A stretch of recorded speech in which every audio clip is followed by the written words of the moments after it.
मराठा समाजाच्या आरक्षणाच्या मागणीसाठी लढणारे योद्धा म्हणजेच मनोज जरांगे पाटील यांचा संघर्ष दाखवणारा सिनेमा येत्या शुक्रवारी प्रेक्षकांच्या भेटीला येतोय। अभिनेता रोहन पाटील यांनी मनोज जरांगे यांची व्यक्तिरेखा साकारली आणि यानिमित्त या सिनेमाच्या टीमशी बातचीत केली। आमचे प्रतिनिधी श्रेयस सावंत यांनी 14 तारखेला खरं तर पर्वणी आहे तुम्हा लोकांना, कारण एकूण एक नवीन सिनेमा तुमच्या भेटीला येतोय। जरांगे पाटलांच्या आयुष्यावर आधारित तो सिनेमा आहे आणि खरं तर त्यांची संपूर्ण टीम आता आपल्या सोबत आहे।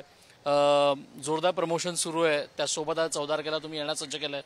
तुम्ही सगळीकडे जरांगेंसारखंच फिरताय। ही वेशभूषा कॅरी आउट करताना काय काय अभ्यास करायला लागला? पुढारीच्या माध्यमातून महाराष्ट्राच्या जनतेला माझा मानाचा जय शिवराय। माझं नाव रोहन पाटील, तसा मूळचा मी अभिनेता आहे।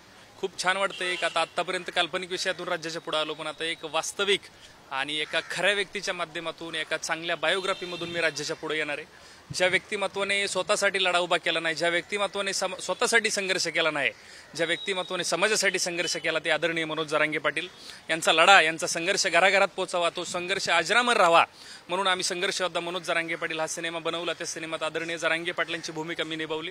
स्वतःला तिथंच भाग्यवान समजतो की त्यांची भूमिका मला करण्याची संधी मिळाली, कारण एक खरं व्यक्तिमत्व मला जाणवलं। ज्यावेळेस स्क्रिप्ट वाचली, त्यांच्याबरोबर राहिलो, त्यावेळेस असं दिसलं की माणसाने संघर्ष जर करायचा असेल तर तो जरांगे पाटलांसारखा करावा, हे मी स्वतः शिकलो।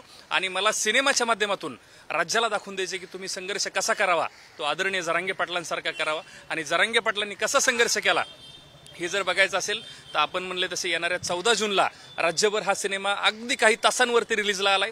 खूप लोक वाट बघतात, जसं लोक दिवाळीची वाट बघतात किंवा आपण एखादी गाडी घेतल्यावर गाडीची वाट बघतो कधी डिलिव्हरी घेईल, तशा पद्धतीने अखंड राज्य, मराठा समाज अख्खा आणि उर्वरित सगळा समाज ह्या सिनेमाची तासातासाने एक प्रतीक्षा करत राहिलाय। अगदी 14 जूनला हा सिनेमा रिलीज होतोय, राज्यभर मोठ्या पद्धतीने प्रदर्शित होतोय। ह्या सिनेमातून आम्हाला जरांगे पाटलांचं यश कमी प्रमाणात आणि संघर्ष जास्त प्रमाणात राज्याच्या पुढे आणायचा आहे। खूप सुंदर सिनेमा झालाय। मी माझी भूमिका एवढी सुंदर पार पाडली की लोकांना पडद्यावर चित्रपट बघत असताना असं वाटेल की मनोज जरांगे पाटीलच अभिनय करतायत का काय, एवढा सुंदर अभिनय केला। 14 जूनला हा सिनेमा प्रदर्शित होणार आहे। त्या सिनेमाला प्रेक्षक वर्ग खूप मोठ्या प्रमाणावर मिळो एवढीच आम्ही अपेक्षा करतो। खूप खूप धन्यवाद आमची गप्पा मारल्याबद्दल। Thank you so much. थँक्यू।